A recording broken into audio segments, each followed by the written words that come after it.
Hello guys, how are you? I'm Hardeep Singh. Welcome back to your own YouTube channel. IELTS updates and recent exams. For more updates related to recent IELTS exam writing test topics, listening, reading, practice test, and speaking, you got guesswork. Please guys participate in everyday listening and reading practice test to achieve your desired band score in your actual IELTS exam. Please hit the like and subscribe button. Press the bell icon for the upcoming notifications.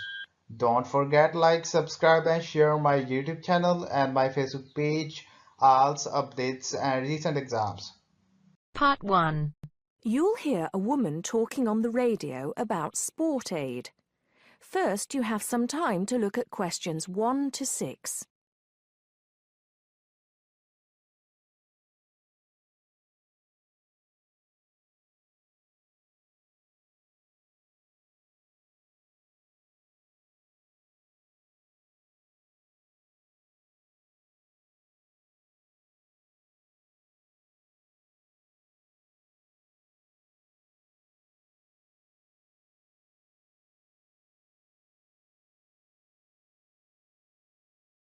Now listen carefully and answer questions 1 to 6.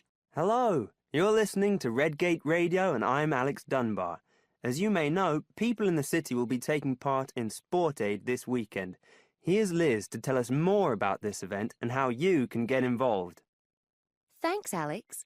Well, this is the 4th year of Sport Aid, and it looks like it's going to be bigger and better than ever. Sport Aid is organised by the City Council, and it supports a number of different charities, although the main reason for its existence is to raise money to help developing countries. Last year, it raised over £100,000, and that money has helped to make life a little easier for people in many parts of the world. Just to give you one example, the village of Otunga in Chad now has a water supply, meaning that the people no longer have to walk miles every day just to get water. And there are countless stories like that. By contributing to the infrastructure of different regions, it's hoped that things like Sport Aid will enable many more people to climb out of poverty. Another way in which that happens is by giving people the knowledge and skills to earn money. One of the biggest issues facing people in many poorer areas of the world is education. Something that we take so much for granted can be rare and expensive in some regions. Education is seen as key to development, and money from Sport Aid has paid for schoolrooms and equipment in a number of places. So what can you do to help? There are lots of ways in which you can get involved. First of all, you can go down to the biggest attraction of the day, the Sport Aid charity football match. There will be thousands of people at City Stadium, and all the money raised from the sale of tickets goes to charity. There's much more going on than just a football match, of course. There will also be lots of entertainment for the whole family, including a fair, stalls selling all kinds of food, and even a chance to try out some sports you may not have tried before, like softball and volleyball. It's probably going to be a very active day, so it's best to make sure that everyone is in comfortable clothes before you go down there. It's always a fantastic day out, and it's a great way to show your support. Before you hear the rest of the talk, you have some time to look at questions 7 to 10.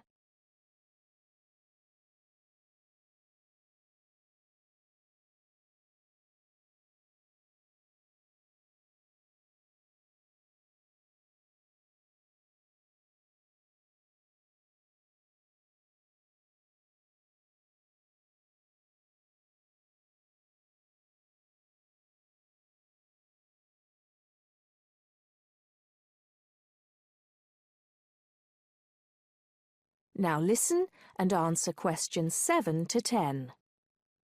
But you're not restricted to being a spectator. Apart from the main event, there are a large number of smaller events taking place across the city. These range from fun runs around the park to games of cricket, and there's sure to be something happening in your area. Contact details are available for the people putting together each event, and you can get those from the council website. We'll be giving you the address for that at the end of the program. It's still not too late to organise your own event, as lots of people around the city are, although you'll have to get going on it now. First of all, do check that there isn't a similar event in your area, and then call the town hall to register your event. the local council needs to approve all events, and you'll stand more chance if you can come up with a sport that's new to some people, rather than just another game of football. Use your imagination, or try the internet to get some ideas. Try to come up with something that's going to get lots of people along, and which will raise money. You might not want to go for anything that turns out to be too costly though, since the council isn't able to supply bats or balls or anything else you need, but they will give you advice on finding a good location and might even be able to help you out with small prizes for winners, as well as making sure that everyone knows about your event by publicising it on the website and sending you an organiser's pack with lots more information. There are a couple more things you need to be aware of for your event. There aren't any age restrictions. Although, if you're under 18, you'll need to get an adult, such as a parent, to sign the forms for you and to handle any money raised. But you do need to live in the Red Gate area. You should also be prepared for anyone to turn up, since all events are public. That is the end of part 1. You now have half a minute to check your answers.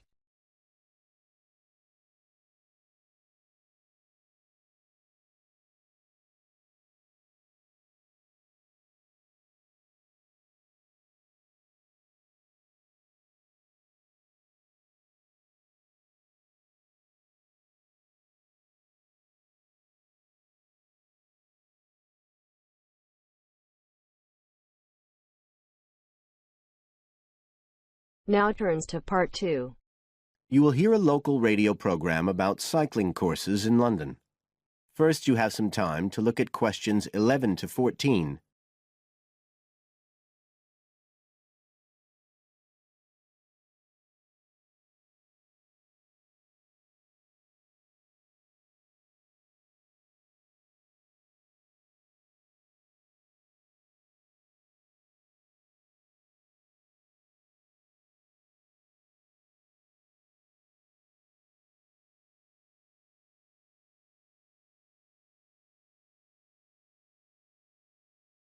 Now listen carefully and answer questions 11 to 14. There's been a great deal of interest lately in encouraging people to use bicycles instead of cars as a means of transport. But not everyone is confident about riding a bike at the best of times, let alone in the middle of a city like London. Jack Hayes is a professional trainer who works for a London-based company, City Cyclist, which provides cycle training for the public. What exactly does City Cyclist do, Jack? Well, our basic purpose is to promote cycling as a sustainable form of transport.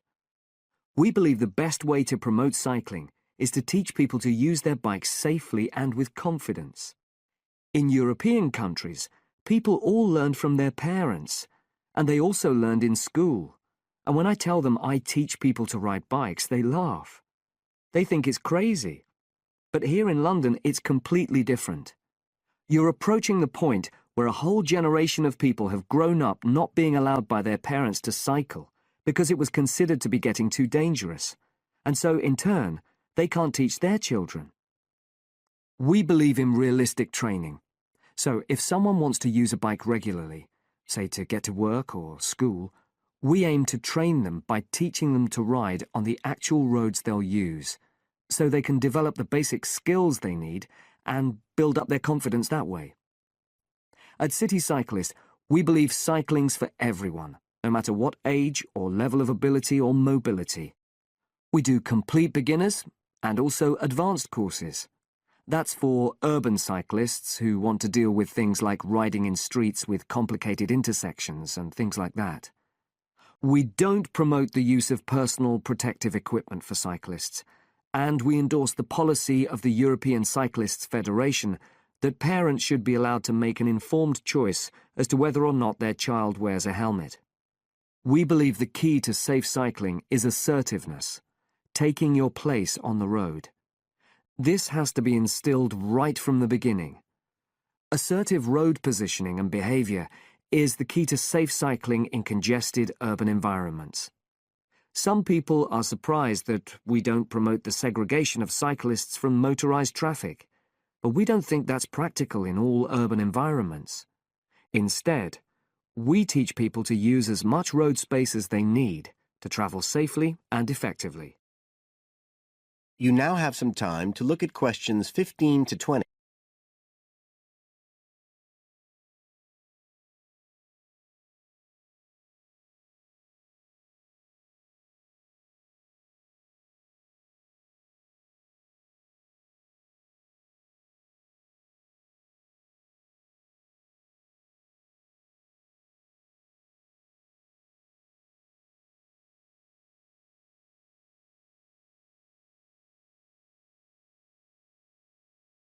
Now listen and answer questions 15 to 20.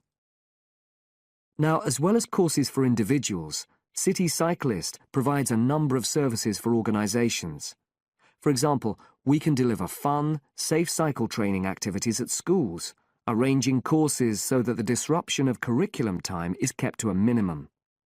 As well as this, in order to promote safe cycling, we have provided training courses for employees and staff of local councils.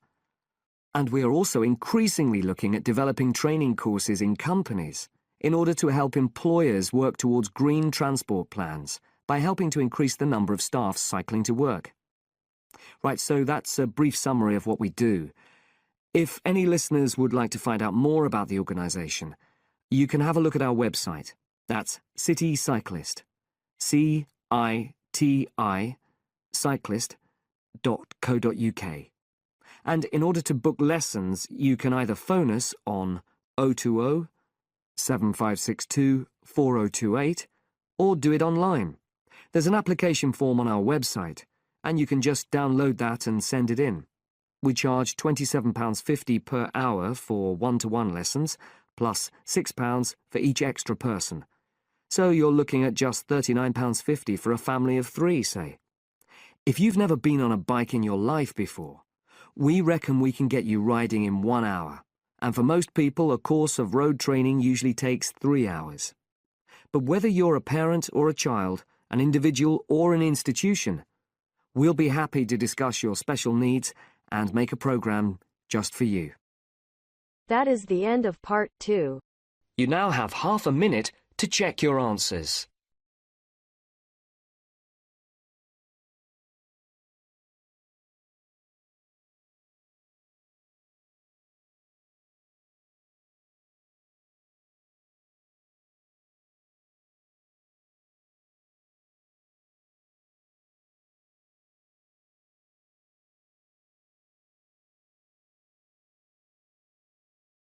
Now turns to part 3. You are going to hear a discussion between 2 students and their tutor about their research project.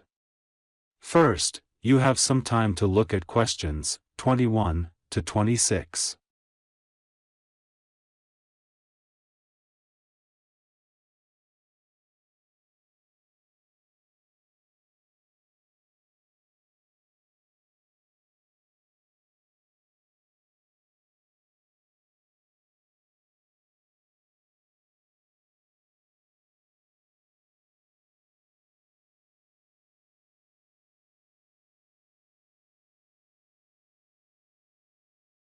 Hello, Professor Hickey. Can we come in? Yes, certainly. Hello, Charlotte. Hello, Jim. Do come on in and take a seat. So, how's your research coming along? Mine's progressing well, I think. All my questionnaires are completed and I'm analysing the results. Excellent, Charlotte. Now, let me check. Your focus was related to the effects of sounds on productivity, wasn't it? No, that's Jim. Mine is centred around multinational companies like Amazon. Oh, yes, that's right. So, how many questionnaires have you managed to get completed? Around 50 from about 3 different companies. Excellent. And what about you, Jim? Mine's not going so well, I'm afraid. I'm having some serious difficulties finding people who are willing to be interviewed, and so far, I've only found one person. People simply aren't getting back to me. Well, that is one of the main difficulties when it comes to undertaking qualitative research, especially face-to-face interviews. It might be an idea to review the methodology you're using. Think of other ways you can obtain the data you want. I'd personally suggest organising focus groups, as people tend to feel less intimidated when they're not the sole focus of attention. You'll also gain a wider spectrum of results and save time. OK. To be honest, I haven't got far. I've still got 2 sections to complete, so I don't think it will hurt to move away from interviews. It's a shame, though, as my one interview gave me some really valuable insights. The employee talked about how much more productive they were when listening to music. And also, they mentioned how being more flexible in many aspects of their work really made them work better. I found that too. Flexible working was one of the most commonly cited reasons for productive working. Yeah, but interestingly, I read an article about working environments recently, and it talked about big companies having lots of different areas for employees. You know, like sleep pods and cafe areas and terraces, that kind of thing. Well, the article said that although employees seem to like it, it's not at all cost-effective. Yes, that's the Bonner article. It's worth reading if you haven't already, Charlotte. I will, thank you. Look, Charlotte, we'll come to you in a minute, but Jim, I think we need to think about your situation. You absolutely must get your research carried out in the next few weeks, or it's possible that you'll struggle to meet the deadline. You know, if that happens, you automatically fail, and we don't want that. Oh, I know. I think you're right. Maybe I'll start working on organising some focus groups in order to gather some data as soon as possible. Before you hear the rest of the recording, you have some time to look at questions 27 to 30.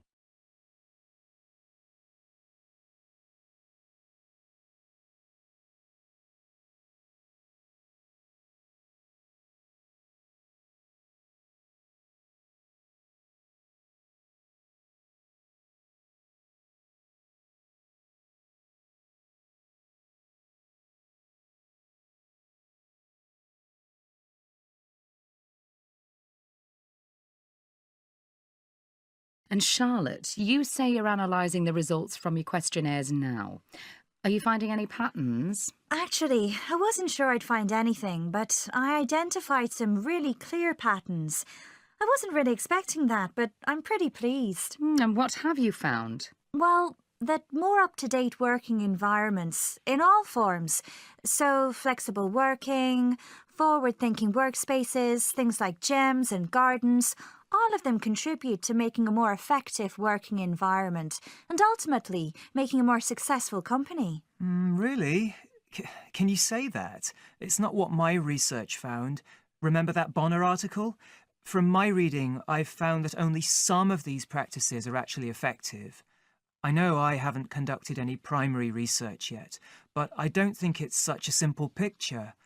I think there's a lot of discussion about these workplaces being great, but generally it's for recruitment purposes. It's not actually beneficial when working. You mean that these new style work practices and environments are a negative thing? No, not so much negative as irrelevant to existing employees. They're just there to attract new people, the best people, because the idea of working in a place with gardens and pool tables seems attractive.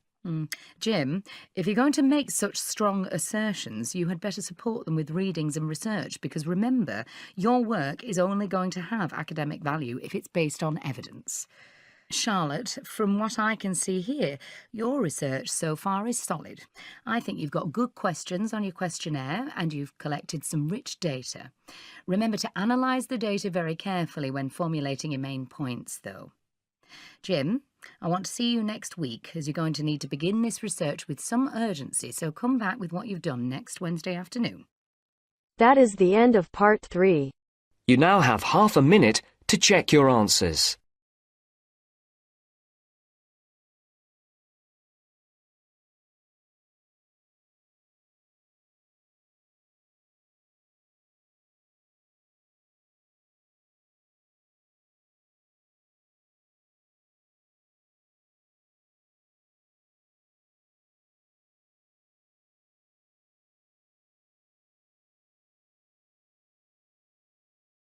Now turns to part 4. You are going to hear a part of a lecture about the economic cost of bad management. First, you have some time to look at questions 31 to 40.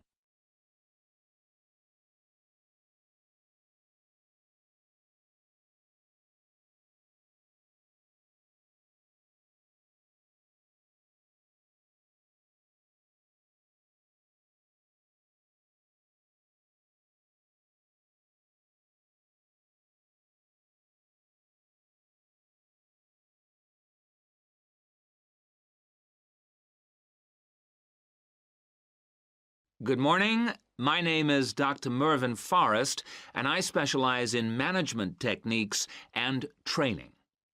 I've been invited here today to talk to you about the cost to the economy of bad management. And what I would like to dwell on first is an area that has recently been exercising everyone, and that is coercion in the workplace, or, to put it more simply, bullying. It has been estimated that bullying at work costs the British economy up to £4 billion a year in lost working time and in legal fees. And with the problem apparently on the increase, it is time that managers took on board what is happening.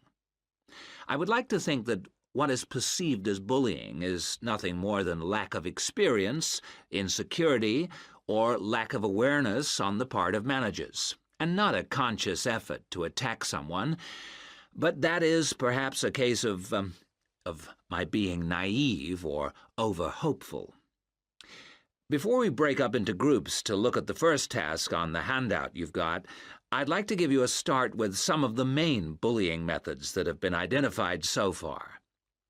Basically, what I'm going to do here is to give you examples of 1 or 2 points.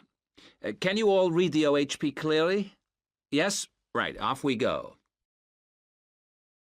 The first item on the list is giving people tasks which managers themselves cannot do and which are therefore impossible to achieve. This is, in fact, a very common strategy used by managers to manage their subordinates. It gives certain people a false sense of security as they watch others failing while they try to achieve the goals set. Another simple bullying technique is constantly moving the goalposts, especially when one's employees are in the middle of a task. This is not bad management, it is just plain stupid. All targets and goals set should be easily achieved within a realistic timescale. Sending memos to someone else criticizing the performance of a task where the individual has no way of replying is another common technique, especially when the manager concerned does not reply or makes it impossible for subordinates to contact him or her by not answering the telephone or not replying to emails. This is not the style of a sound manager, but rather the antics of someone with emotional problems. If you behave like that, don't expect your staff to respect you. And now, the technological bully. It is interesting how all tools designed to help can be turned into dangerous weapons. The urgent email bully is fast becoming a problem in the office. Employees turn on their computers to be faced with a string of badly worded emails, making instant and often unrealistic demands, which reveal the hysteria mode of management. Have you ever felt a sense of dread before looking at your email, even your personal messages? All companies should develop a company strategy whereby there is an email code of practice, with offensive messages being forwarded to a designated person for appropriate action.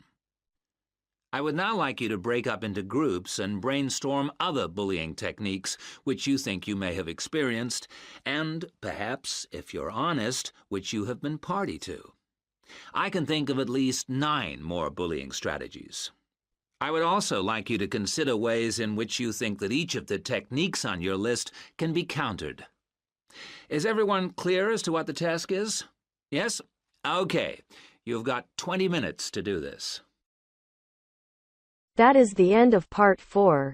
You now have half a minute to check your answers. So guys, don't forget like, subscribe and share my YouTube channel and my Facebook page, IELTS updates and recent exams. For more updates related to recent IELTS exam writing test topics, listening, reading, practice test and speaking, you got guesswork. Please guys, participate in everyday new IELTS listening and reading practice tests to achieve your desired band score in your actual IELTS exam. For more IELTS material, visit my official website www.ieltsupdatesandrecentexams.com. The link is given below in the description. If you need PDF files of latest IELTS material, then please join my Telegram channel. So guys, please write your score below the comment section. Again, thanks for listening. God bless you all guys. Stay tuned, stay safe.